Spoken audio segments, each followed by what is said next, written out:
for him, it is, and for his entire career, it's been the premier, the lead foreign policy tool. President Trump has promised repeatedly that he will wind it down. But look what happened last week. He colluded with Speaker Johnson and with President Biden to send $61 billion to Ukraine. Oh, it's not going to, when he was in office, although he promised to wind down the war machine, he brought in John Bolton to run the NSA. He brought in Mike Pompeo to run the State Department and CIA. These are swamp creatures. This is not about draining the swamp. Neither of them has the capacity or the inclination to stop our government from lying to us. If my first day in office, I'm going to issue an executive order announcing that any government official or employee who lies to the American public in conjunction with his official duties will immediately lose his job. Oh.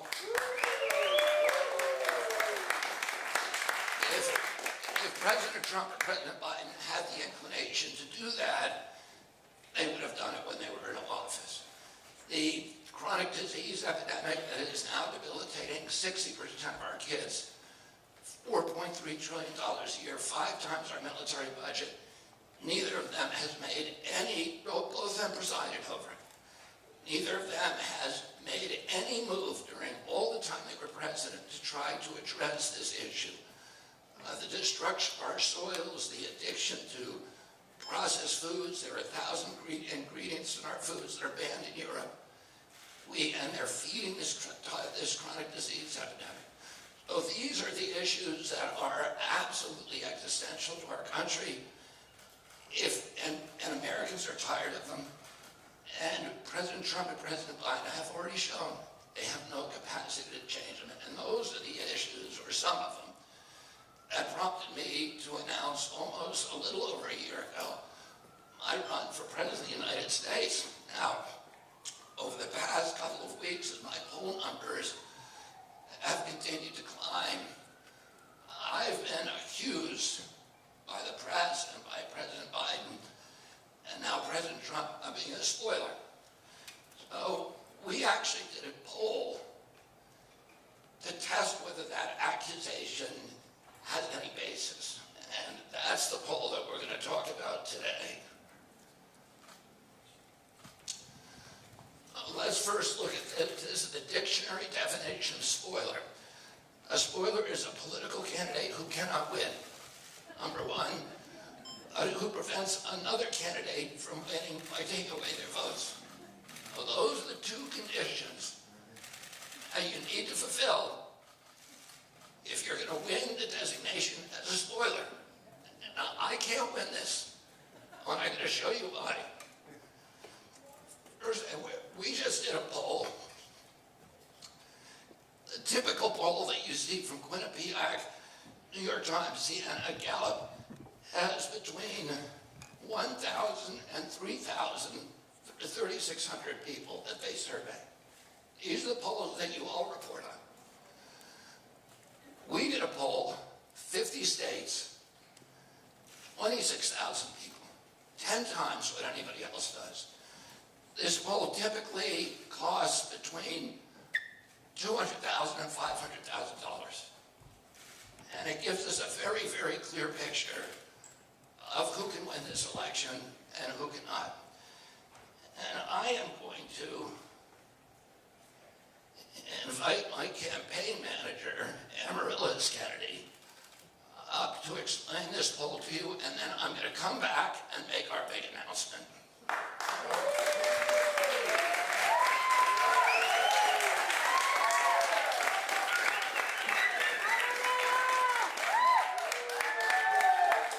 Hi, guys. Thank you so much for being here. Oh, hey, Bobby, can I have the flicker?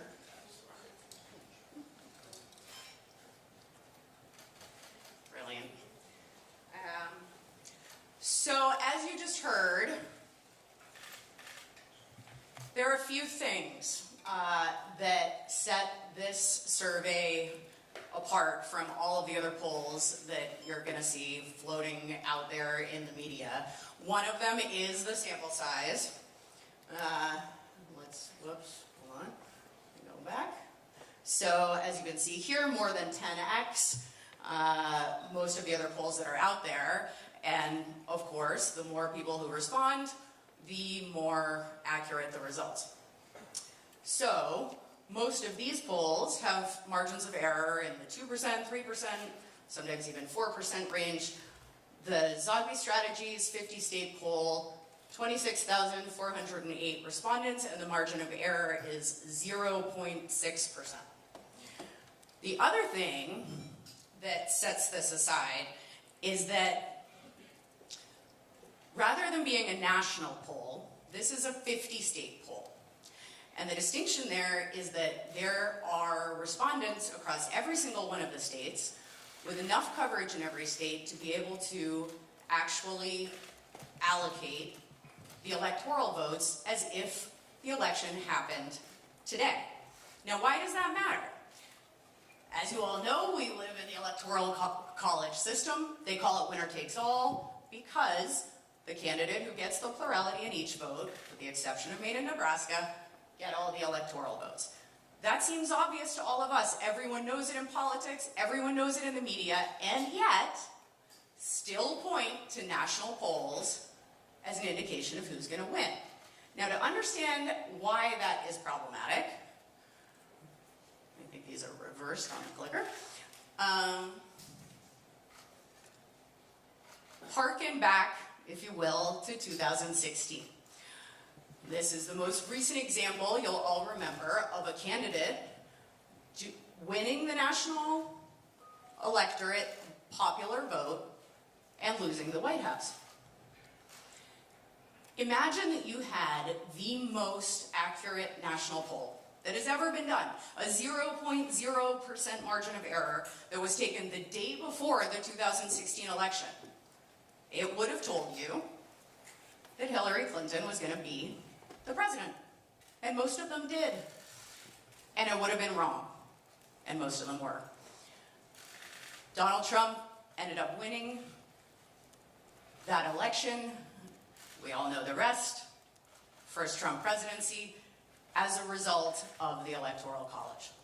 And so, you know, maybe that was the reason that the DNC made their fateful decision to back Hillary Clinton instead of Bernie Sanders, who could have actually beaten Trump. But in any event, we are here today to make sure that America doesn't make the same mistake again.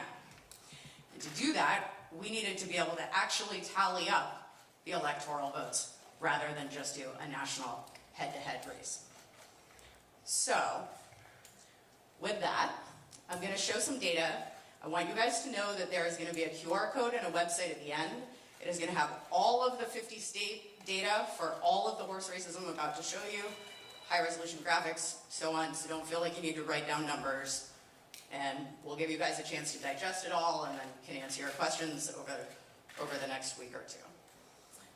So first, based on this 26,000-person, 0.6% margin of error poll, if the election were to be held today, and the only two candidates were President Biden and President Trump, this is what CNN's magic wall would look like tomorrow.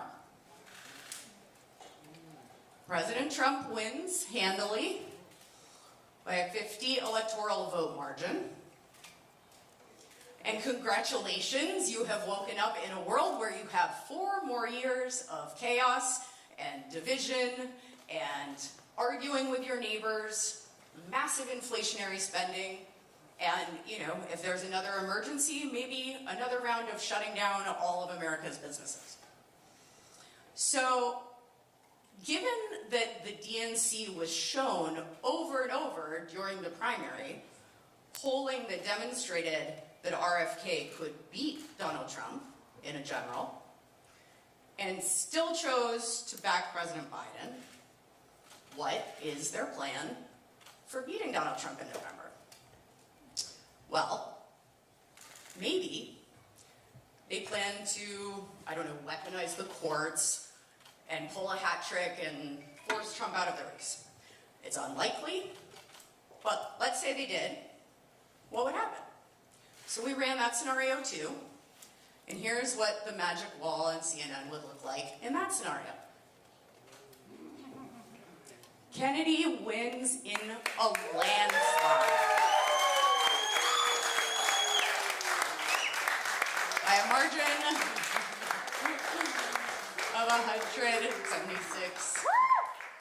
96 electoral votes. In fact, Biden only wins 11 states in this scenario, and RFK becomes our next president with the most bipartisan mandate in our lifetimes, drawing votes from across the political spectrum. How healing would that be?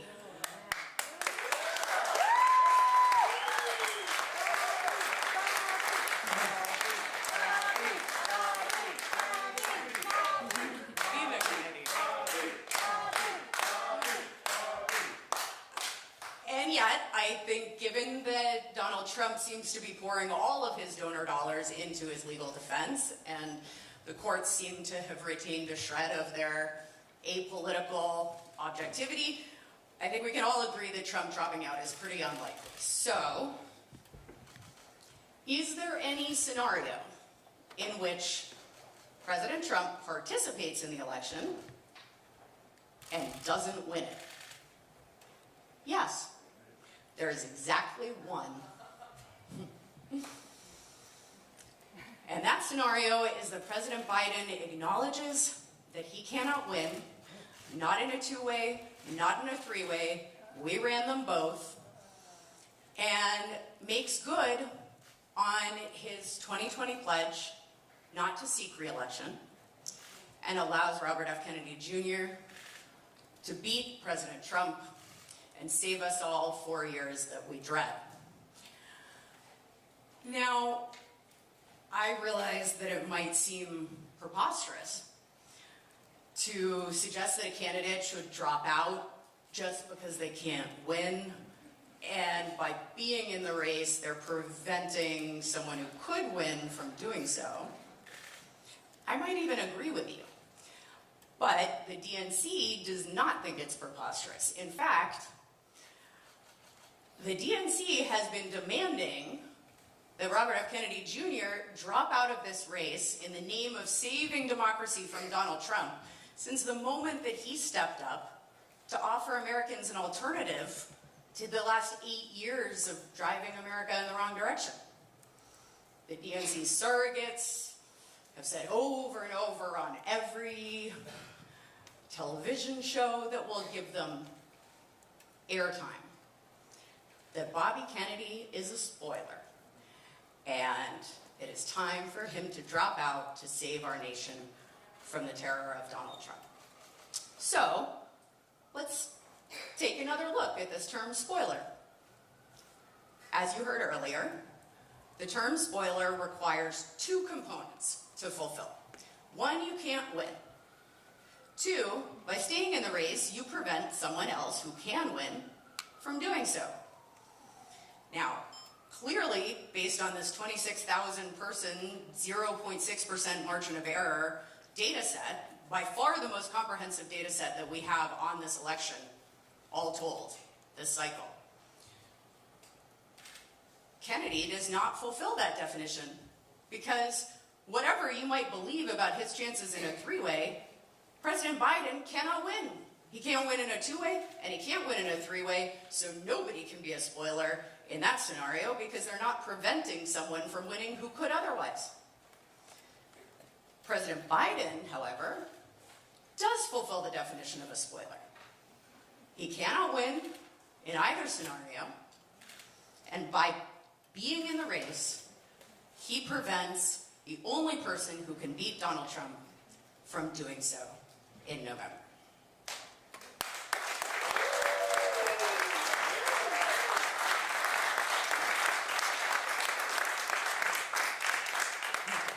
How do you like them apples?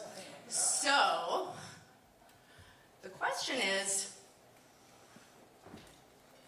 will President Biden heed the dire pleas of the DNC, and as the spoiler responsible for handing Trump the election, bow out and let Bobby beat Trump and save democracy? Or Will he hand the country back over to Donald Trump out of stubbornness? Now, maybe he thinks he's got plenty of time, right? It's 6 months out from the election. 6 months is a long time in politics, especially when you have as much money to spend on advertising as the DNC does. But let's just examine that for a minute. President Biden is the sitting president of the United States. He has the biggest bullhorn in the entire world, and he's had it for over 3 years. He's also spent $46 million on advertising already this cycle. $46 million while Americans are staying up at night trying to figure out how to pay for their groceries. We've spent around $2 million, and most of that has been in service of signature collection to even get on the ballot, which President Biden doesn't have to spend anything on. So given that his campaign has outspent ours by more than 20-1, has this boosted his support? Could we see this as an indicator that more spending to come could reverse what we've just seen? Well, let's take a look. So, starting with a website. Here we are, more monthly website visits, but not just that as a metric, all the metrics. We have more visits, we have longer visit duration, we have more pages per visit, we have a lower bounce rate, more page views, more engagements. There are several more pages after this, but I'm sparing you. Not everyone uses websites anymore. Some people rely on social media. Maybe that's where his advertising dollars are really shining. So, Bobby and our campaign outperform Biden's campaign in both engagement and growth on every single platform. So, not showing up on social media either. And you really have to ask yourself in this scenario, okay, so if spending 20-1 against your competition leaves your competition gaining on you in every way, maybe they're just planning to rely on President Biden turning up a charm offensive. He's got 6 months. He can convince voters to change their mind and vote for him in that time, right? The challenge there is that in August of 2023, 77% of Americans believed that President Biden was too old to seek re-election. And now, 86% of Americans believe that President Biden is too old to seek re-election. At that rate, by November, it'll be near unanimous. And this isn't a disrespectful thing to say, and it isn't a disrespectful thing to consider. You know, President Biden has given decades of public service to this country. And whether or not you agree with the decisions he made during that time, there is no debating that record of public service. And the natural toll of age comes on us all, you know, don't we know it? But the Kennedy family, more than most, knows that a nuclear exchange is not impossible. Right? False alarms happen. You remember in Hawaii a few years ago, everyone got the text message that said, seek cover, nuclear inbound, say goodbye to your loved ones. And that was a mishap of the alert system, thank God. But in those moments, the President of the United States has 6 minutes, woken up in the middle of the night by Secret Service, being shuffled down the hall, gotten to safety in the most terrible physical, mental, emotional duress that you can possibly imagine. 6 minutes to decide whether or not to return fire. And with all of the beautiful checks and balances of our government, that is the one moment where the lives of my kids and the lives of your kids can be taken by one person in one single act in the blink of an eye. We can lose everything, all of human civilization, dependent on the judgment and the recall and the mental acuity of a single human being. And Americans know that. They know that underneath all of the media jamboree, that is the one most consequential, sacred responsibility of the American presidency. And knowing that, they think it's fair to ask whether the person who has that responsibility should be someone that, with sincere respect, I couldn't leave babysitting my 2-year-old while I went to the movies. It's true, you know it's true. So if that question isn't going away, in fact, it is only going to get progressively more urgent, and all the money that they've spent on social media and on websites, and by the way, their digital team is sharp. They have some great people over there. So all those great people, all of this $46 million they've already spent, all of the data that we have around YouTube referrals and social media engagement and website visits, none of that has moved the needle. How is President Biden going to beat President Trump in November? The answer is he can't.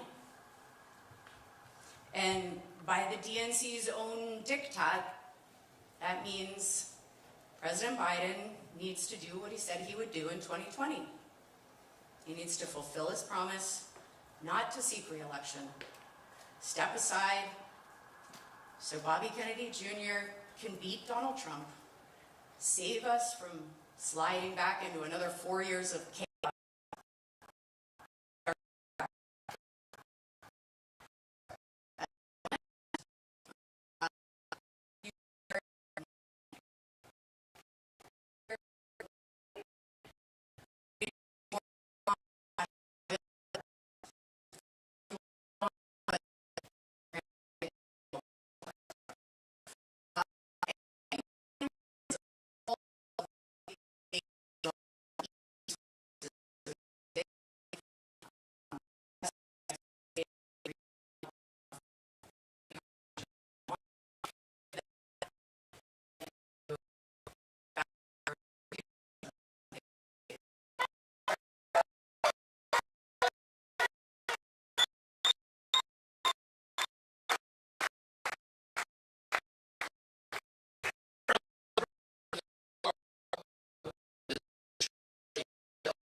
Of information. One of the things that you didn't talk about, and I think you'll find interesting, is that if I remain in the race, and the election was held today, President Trump would win, and President Biden would lose. If I got out of the race and the election were held today, President Trump would win, but he'd win by much more. He'd win by 2 additional states. He would win the state of Maine and the state of Virginia. And at this point for President Biden, need to look at data. Again, this spoiler definition of a political candidate who cannot win, but who prevents another candidate from winning by taking away votes. This is what Joe Biden said, and President Biden said in 2020, the stakes of this election could not be higher. We only have one chance to beat Donald Trump, and we need a nominee who can get the job done. That would be me.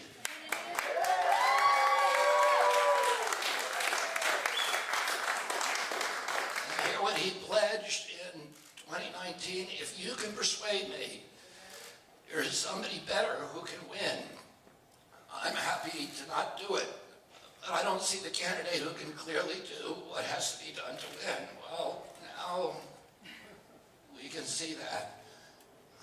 And by the way, our poll is not unique.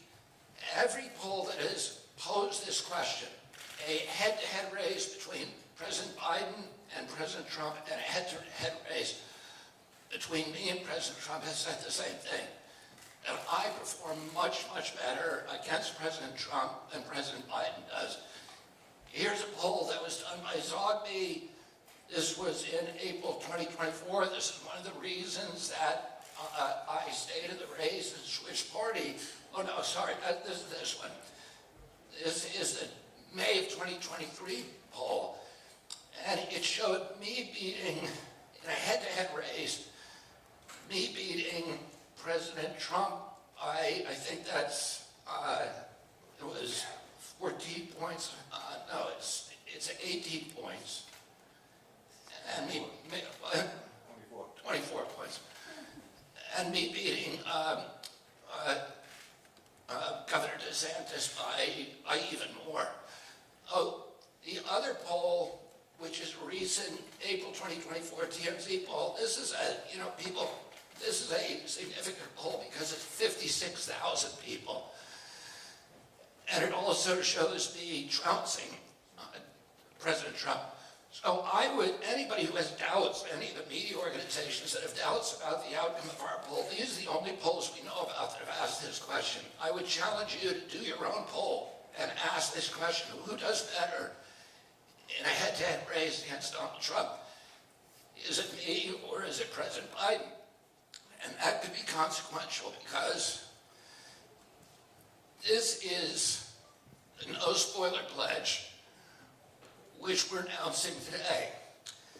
This is a pledge that I offer to take if President Biden also takes it. Both parties agree to co-fund in mid-October a 50-state poll with 30,000 or more likely voters, so this is essentially, effectively, zero margin of error, in October of 2024. The survey will test the results of a head-to-head race, pitting President Biden against President Trump, and a second head-to-head race pitting me against President Trump. Both parties, that would be President Biden and myself, pledge that whomever performs weakest against President Trump in a two-man contest will drop out of the presidential race. So this is a spoiler pledge. And by the way, I'm happy to make this same pledge, although President Trump is not a spoiler because he can actually win. But I'm happy to make this same pledge with President Trump because I can do better against President Biden than President Trump can. Of people who are frightened, who are voting for President Trump because they're frightened of President Biden should be supporting me. And vice versa. And ultimately, I think what we all want in this election is that for Americans not to feel that they have to vote out of fear, that they feel that they can vote out of hope. And that is only going to happen if there's a two-way race between me and President Trump or me and President Biden.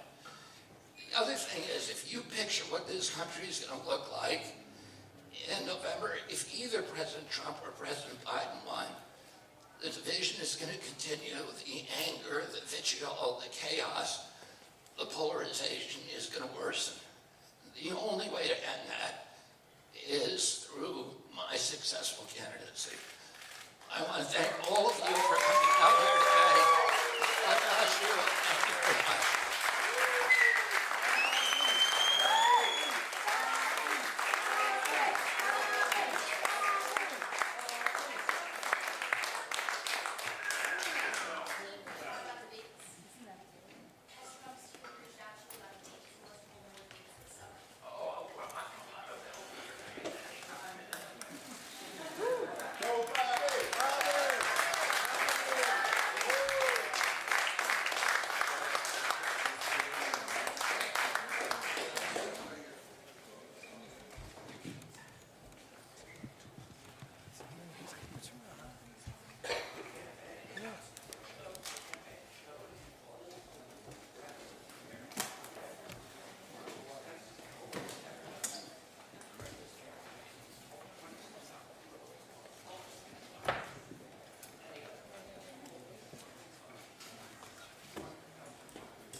Thank you, everyone. That concludes our press conference for this afternoon.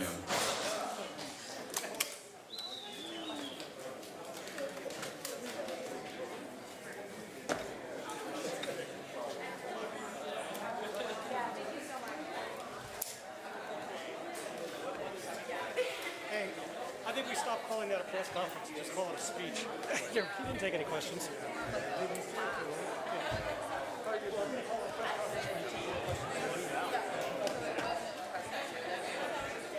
Excuse me, Sean. Oh, somebody, can you please come here? Thank